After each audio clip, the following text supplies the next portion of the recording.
London, England, September 1962.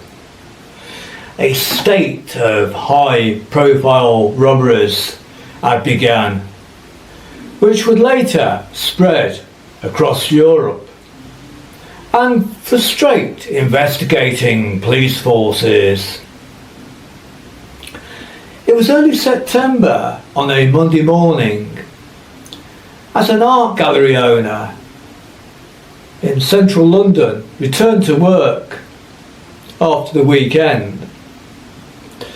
Later in the day, he received a telephone call from a party showing interest in Rembrandt paintings.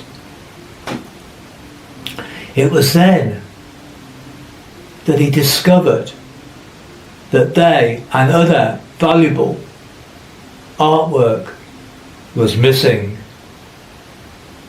Immediately, he alerted the police. A police investigation was underway. Yet this would be only the start of 7 years of organised crime to affect art galleries, jewellers and banks. Next morning's news headlines stated masterpiece robbery, Rembrandt robbers, and the perfect £20 million theft. 24 hours after the robbery, a press conference was held in front of the new Scotland Yard police headquarters in London. A tall, broad man, dressed in full police uniform, with distinguishing police cap, stood facing the assembled journalist and television cameras. He was Sandy Mottram, originally from Glasgow, Scotland, who moved to London as a young man to realise his boyhood ambition to join the police. He was 51 years old and had risen through the ranks to be head of Scotland Yard. His Glaswegian accent was noticeable. So was the fierce determination in his voice, promising that he would not rest while criminals were at large.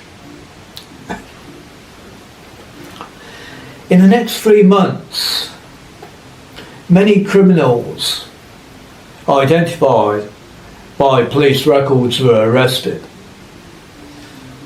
as confessions were sought under what was termed Operation Tornado. However, although some convictions had proved successful, the central London art gallery robbery remained unsolved. Furthermore, by 1963, a spate of jewellery heist and armed bank raids occurred, putting police forces on nationwide alert.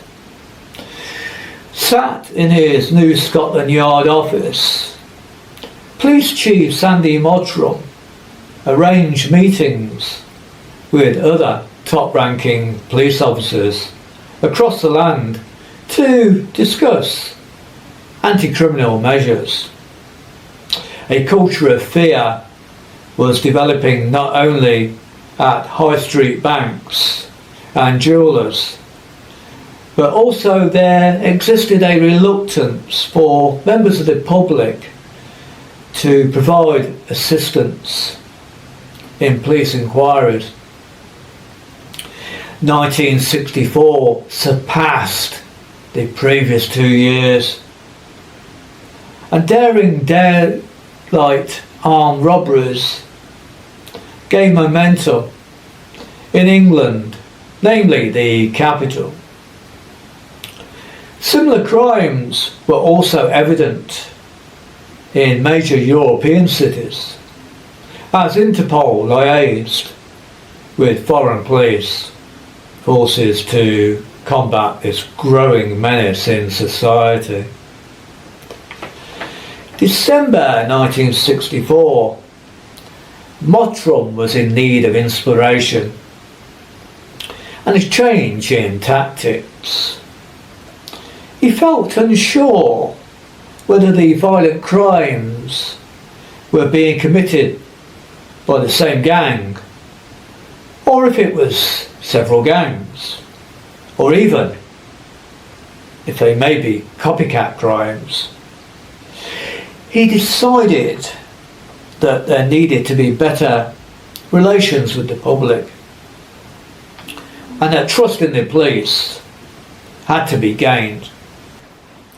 An initiative was launched involving police officers visiting schools to give anti-crime talks, and leaflets were also distributed to various institutions that promoted the work of the police within the community. More officers were deployed to patrol the streets on foot and to engage with business owners.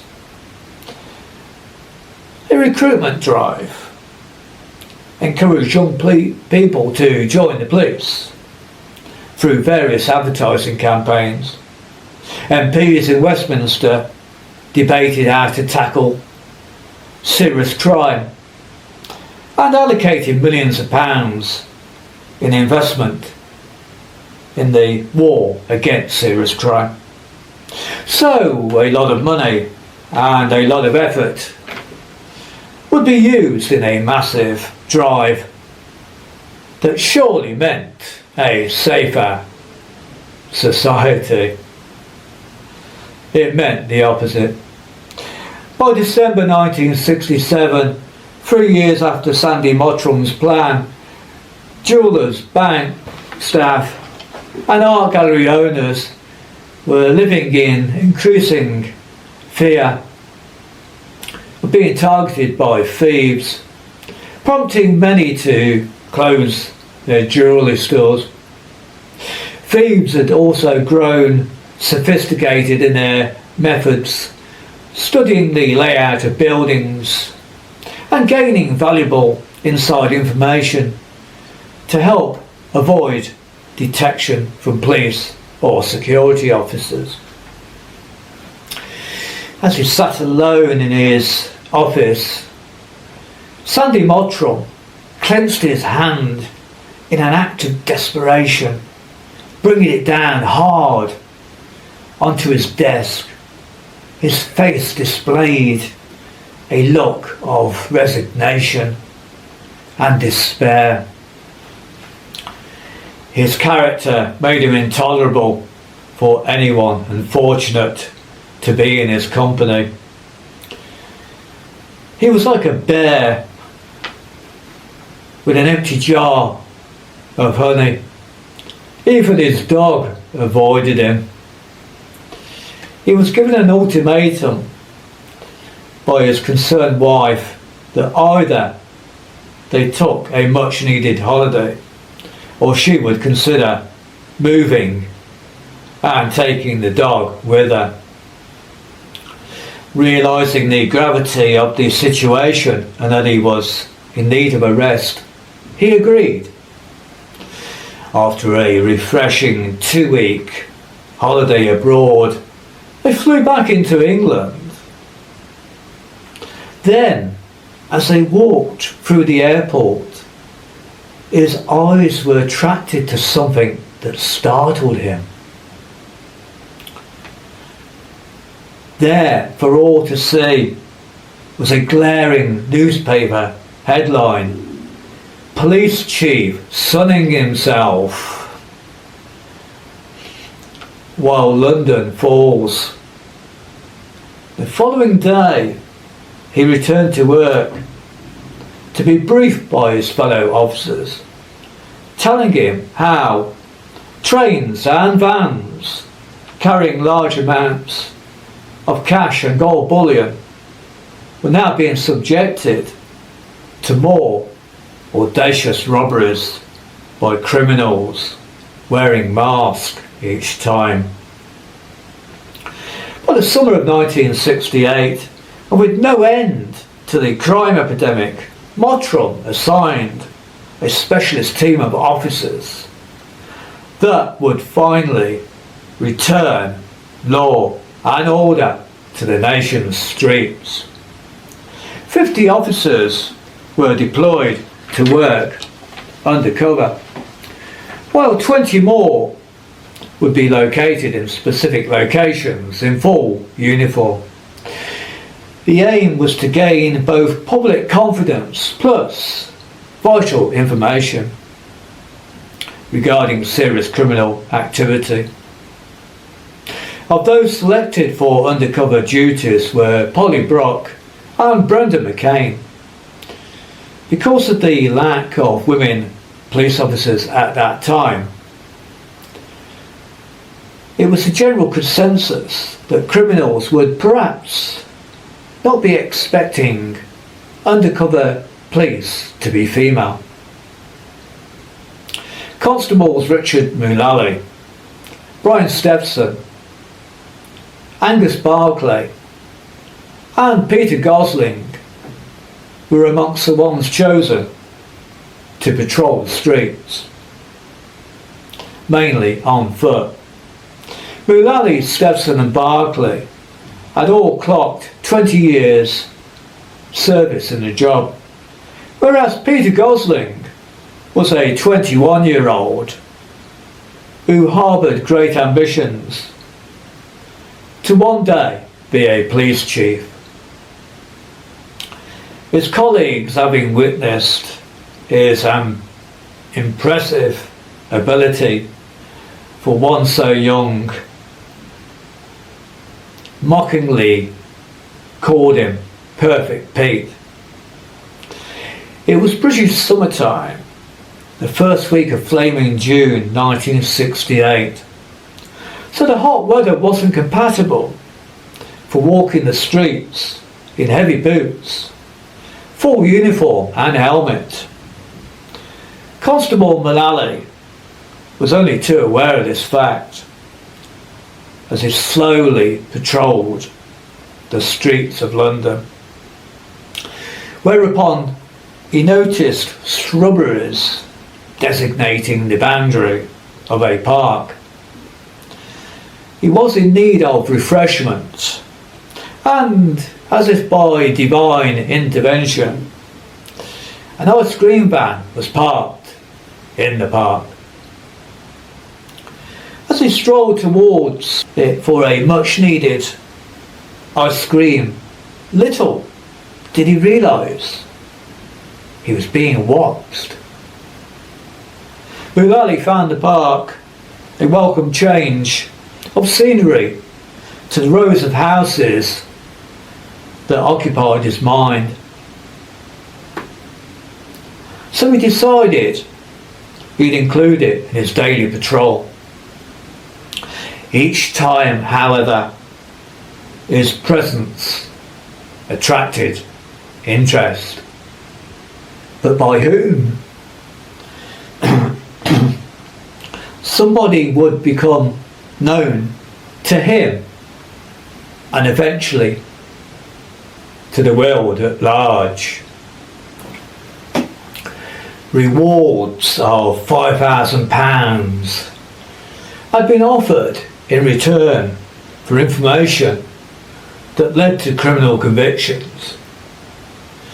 Many calls had been made, though no breakthrough was in evidence yet. Friday morning, and Mullally was completing his first week pounding the streets, unaware of what awaited in the park. The sun once again cruelly shone, or at least it did, on constables in regulation uniform. Once in the sanctuary of the park, an ice lolly or ice cream made life more tolerable. Several people occupied the park, so some would exchange pleasantries with him, and he didn't notice somebody studying him. In fact, scrutinising him. Looking for somebody, officer? On first glance, Constable Mullally looked around. Several people all around him, until his eyes focused on a very powerful looking man. Then his attention was drawn to a large bull mastiff dog with a chunky collar that this stranger was holding on a lead. The constable stared, noting the strong jawline and rugged features of the character adjacent to him. "So, who are you, may I ask?" replied Mullally. There was another moment of silence before the stranger calmly answered.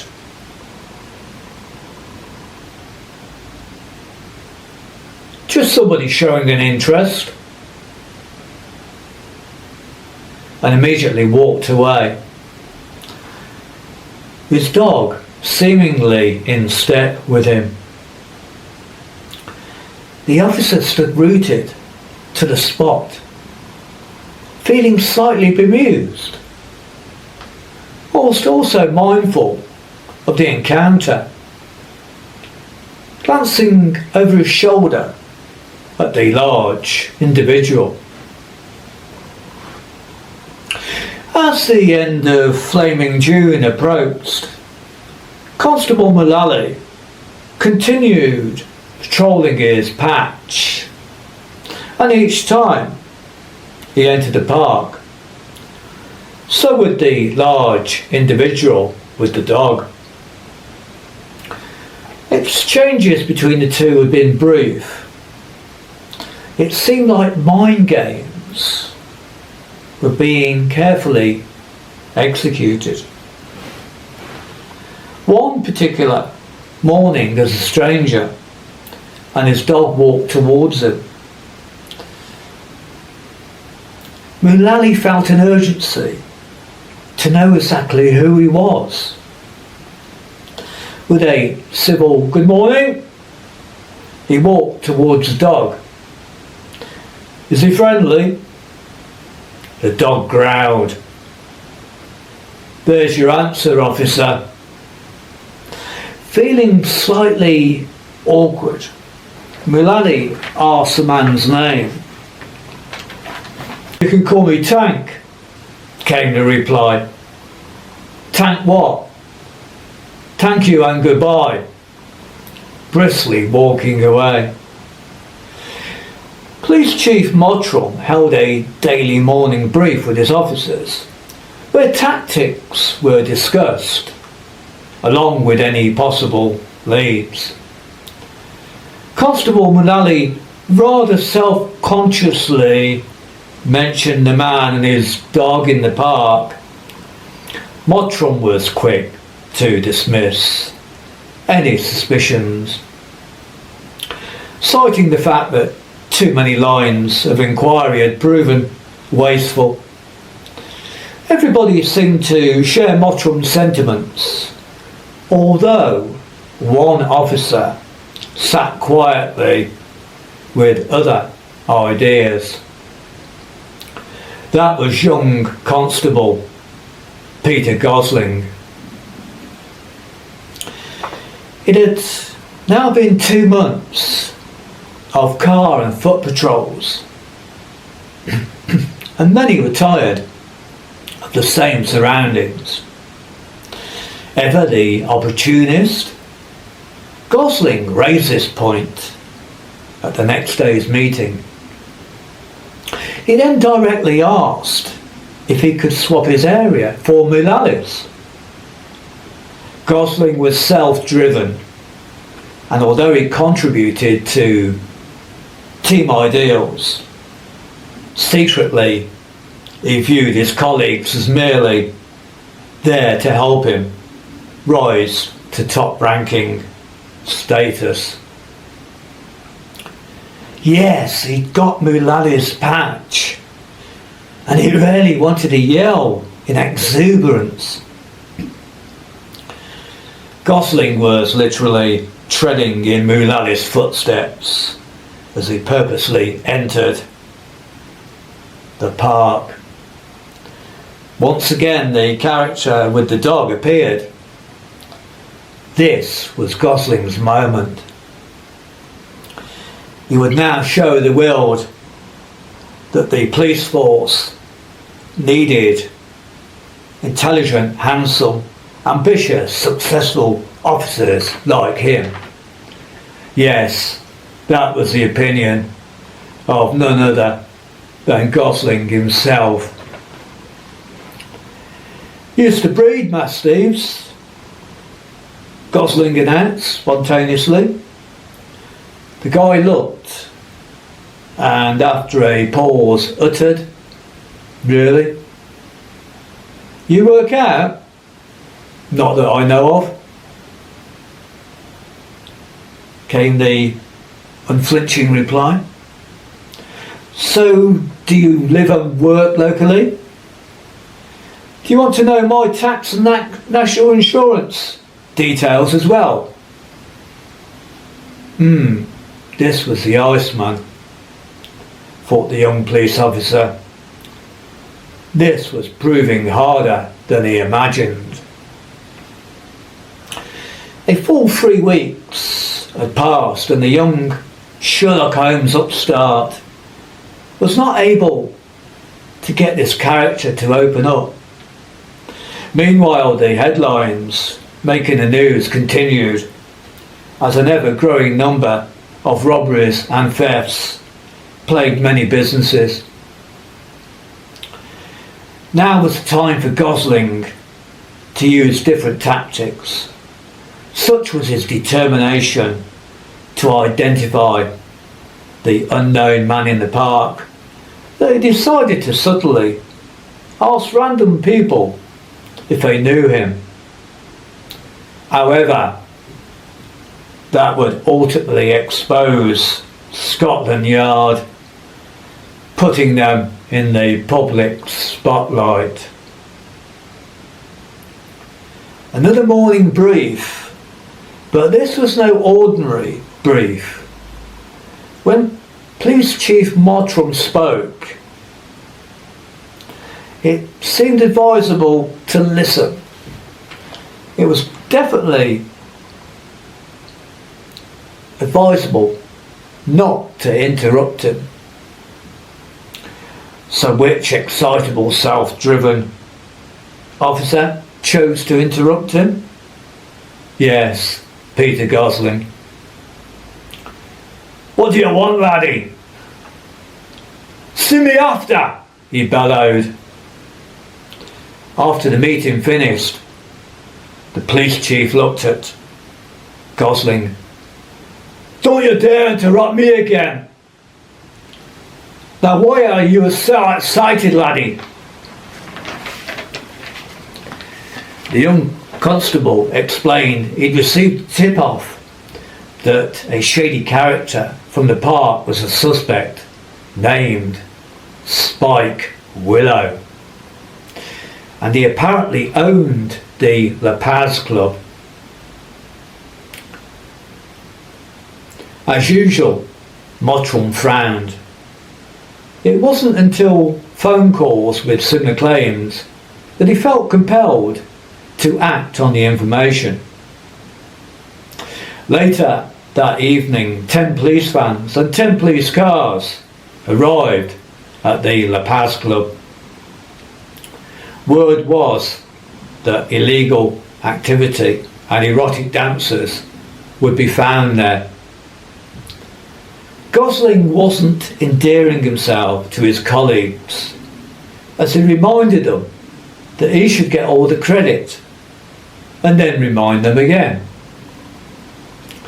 The fearless Chief Sandri Mottram burst through the Paz Club entrance doors with his army of truncheon-wielding men. They were immediately greeted by a very startled old lady sitting at reception. "Where is he?" growled Mottram. Who?" She stammered. "Your boss." "I'll buzz him," she stammered. Mottram fixed his eyes on his men. "Okay, boys, get ready. This could get messy."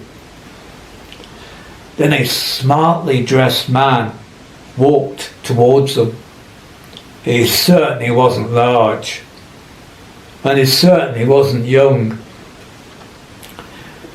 No match to the description of the suspect whatsoever. "Can I help you, gentlemen?" he inquired. "You Willow?" Mottram asked in a very flat voice. "No, sir." Feeling like a prize idiot, the unsettled chief inquired. "I believe you employ new dancers here." The startled manager beckoned Mottram to follow him into a large room. It was in there that the policeman surveyed the scene with wide eyes and open mouths. "That's the dancers with numbers on their backs," said the manager. Several old people could be seen performing in Charleston. If you could imagine a sailor aboard a ship being tossed from side to side by ocean waves, that was how Police Chief Sandri Mottram's face looked. Seasick. "Would you and your men care to join us for a dance?" the manager playfully inquired. Mottram and his men elected to do the two-step all the way back to Scotland Yard. It surely couldn't get any worse, could it? Following days, news broadcast wallowed in the story, and newspaper headlines declared Keystone Cops raid pensioners club. Mottram led a merry dance, and Scotland Yard in pantomime. That morning's police brief was a very solemn affair. As the officers filed out at the end, a stern voice sounded. "Gosling, I've got some news for you." "Yes, sir," replied the constable excitedly, even though he must have realised he wasn't popular at the station. "You made us all look foolish with that false tip-off last night. I'm taking you off the park patrol. I'm putting you on Lanner's terrace instead." "But sir," Mottram glared, "I was close to firing you last night." Those words resonated with the young constable and made him wary of making any more serious errors. While Gosling was starting his morning beat in a new location, the aftermath of his previous night's clanger continued. It transpired that the La Paz club raided by Mottrum's Boys in Blue was owned by Ronnie Crump. Crump was an MP and demanded a public apology for Mottrum's behaviour towards him at the club. Sandry Mottrum wasn't renowned for issuing apologies, but under the current circumstances felt it was the best option to oblige. However, that reluctant apology would culminate in Mottrum displaying yet more anger at the protagonist, Constable Gosling. The constable, meanwhile, was regretfully out on patrol in his new location of Lanner's Terrace, an area of upmarket residences and surroundings. He was finding the locals to be engaging, although no information of note was materialising. Constable Mullally had been relocated to patrol in the park, though he hadn't seen the police suspect, Spike Willow, whatsoever. Lanner's Terrace was only a mile from the park, yet no officer in uniform or undercover had sight of him either. It was just as though Willow was teasing Scotland Yard as the man hiding in plain sight. The year of 1968 was now at an end, but the crime wave affecting rich businesses most definitely wasn't. As New Year resolutions, such as stopping smoking or drinking, or being a nicer person, were made, the most prominent one was Scotland Yard's promise to defeat crime. From January extending into late March, snowfall was evident across much of Europe, and Britain was very affected by such inclement weather. Crime was on a downturn, but rich pickings were still there for those on the wrong side of the law. Despite the wintry conditions, officers still patrolled the streets, forging good relations, especially with residents who would invite them in for hot cups of tea, sometimes with a chocolate wafer. A well-known clairvoyant had been used to solve crimes by some police forces, bringing moderate success. However, when Scotland Yard were approached, Mottrum defiantly dismissed the practice as mumbo jumbo. He'd often pray for help solving crime, which contradicted his atheism. The welcome chirping of seasonal birds and milder weather signified the months April followed by May. Summer was fast approaching as Constable Peter Gosling doggedly pounded his beat on Lanner's Terrace. It was Monday morning and Gosling was about to have a very definitive encounter. Walking purposely, aware of his surroundings, a red van slowly parked nearby. It was the Royal Mail. The driver got out and they exchanged a formal good morning. as Gosling continued walking, then almost as though frozen to the spot, he paused and span round. "Excuse me," he said to the postman, who sifted through his mailbags placed in the back of the van. "Are you familiar with this delivery round?" "Yes, I've been doing it for years," replied the mailman. "Does the name Willow sound familiar?" After a slight pause, the postman replied, "Yes, there's 2 Willows I can recall. One's a Ronald Willow, and let me think. Oh, Charles Willow. I will get back to you with their addresses, officer. I'm too busy right now." Brilliant. Tuesday morning came in a heartbeat. PC Gosling had been tipped off by a resident that a man matching Willow's description was seen in the Golden Pheasant pub. The young officer decided the postman was his better option.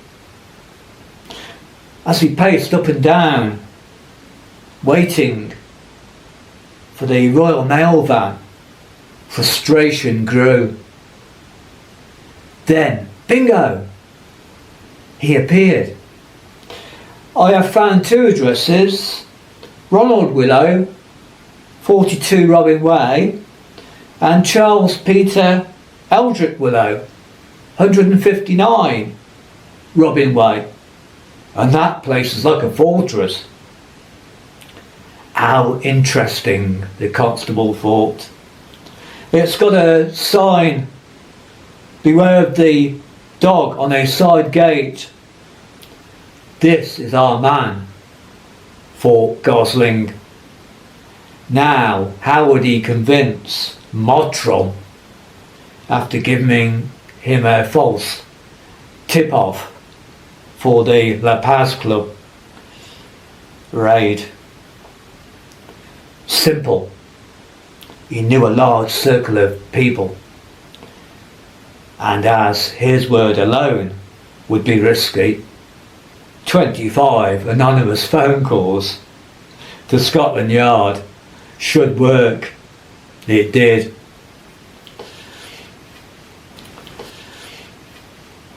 Five police vans, 8 police cars, 4 police dog vans, and 10 armed officers arrived outside 159 Robin Way.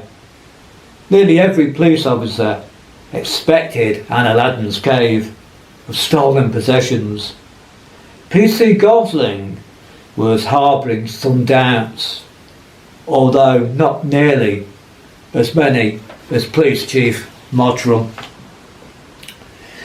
The men made their way through the unlocked front gates. Armed officers scaled a high gate leading to the back of the property, whilst others positioned themselves at the front, guns ready. The side gate was opened for many more unarmed police to break into the back of the house. The shouts of "Armed police! Open up!" accompanied the thunderous banging on the front door. Swarms of police had now invaded the back garden and smashed the door to enter the once secure property. A muzzle was eventually placed onto Willow's snarling dog. As for Willow himself, an expensive Italian suit was being used to hide him in his wardrobe. He liked to fight, but not against people pointing guns at him. He was ordered to put his arms up, lay down, and then handcuffs were forcibly used to restrain and incapacitate him. As the lawmen led him downstairs, he noticed the equally burly figure of Police Chief Mottram, who stood in the hallway staring unerringly. The undeterred suspect smirked as he calmly asked, "Looking for the crown jewels? No judge has ever convicted me. I'm untouchable." "That's what you think, laddie," came the terse reply.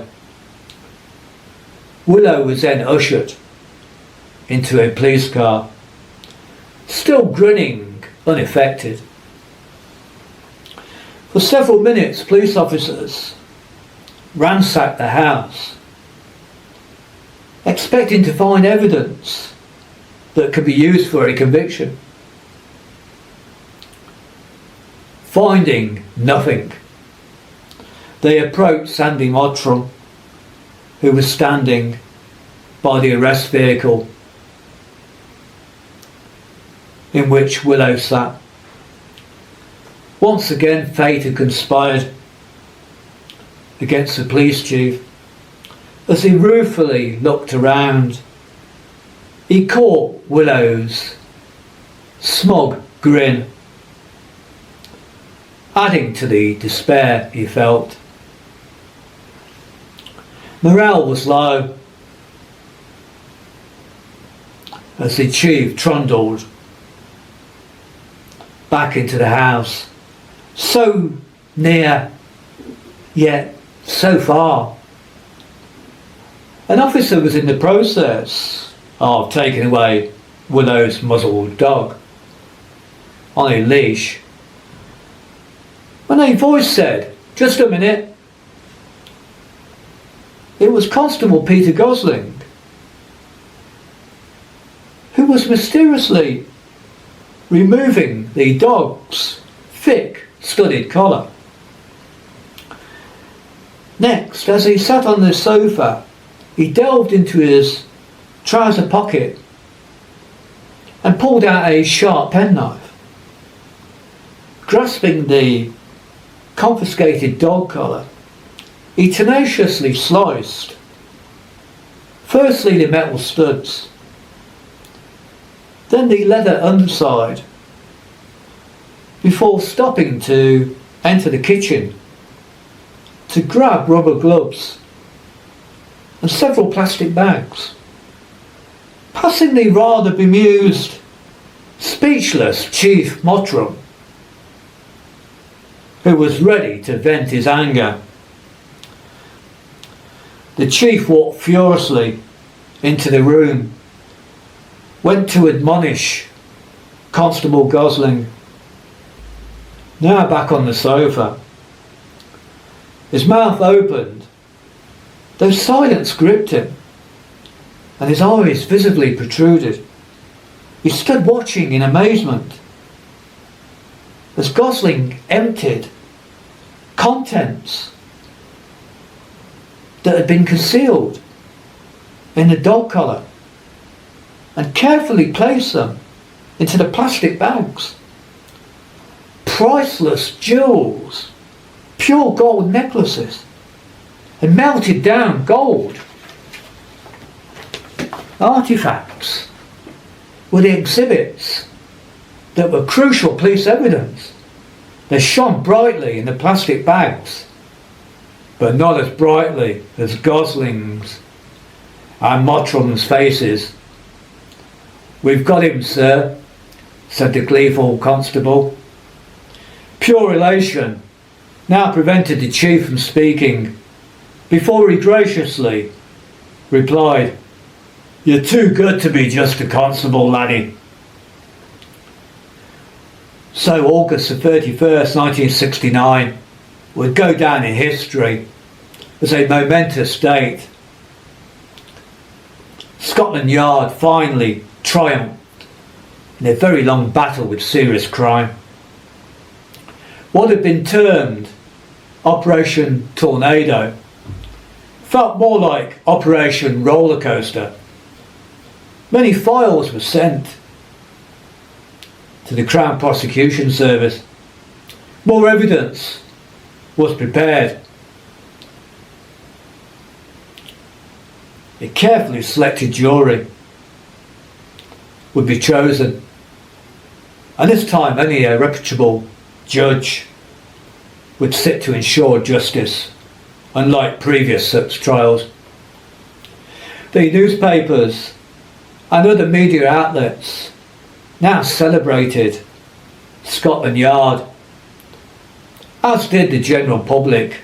A war had been won. After all the deliberations and work behind the scenes, mainly administration, the trial was duly set for September 21st, 1970.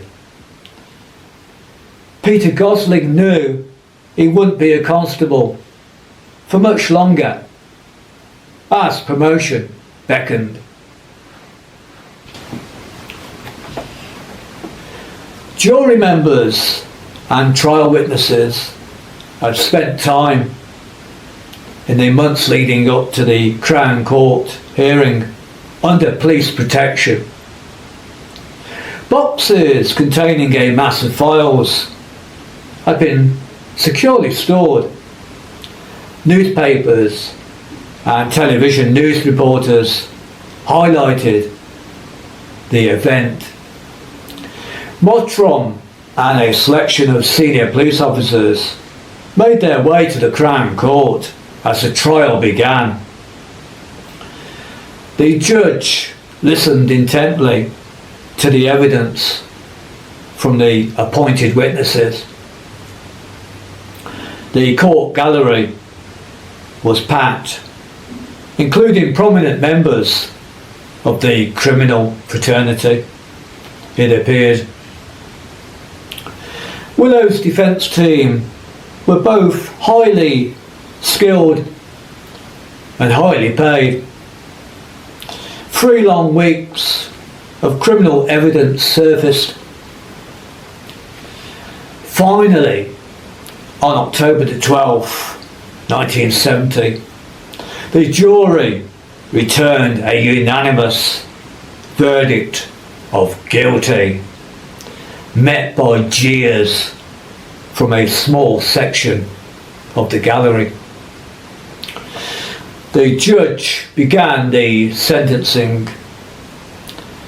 I hereby find you, Charles Peter Eldrick Willow, guilty of the following offences: masterminding an illegal operation that brought terror across Europe as well as mainland Britain through armed robbery and theft on an unprecedented scale. You yourself may not have been directly involved in the robberies. However, I have no doubt that you were both the overlord and beneficiary of the gang and its illicit gains. I use the powers invested in me by this court and sentence you to 28 years in prison.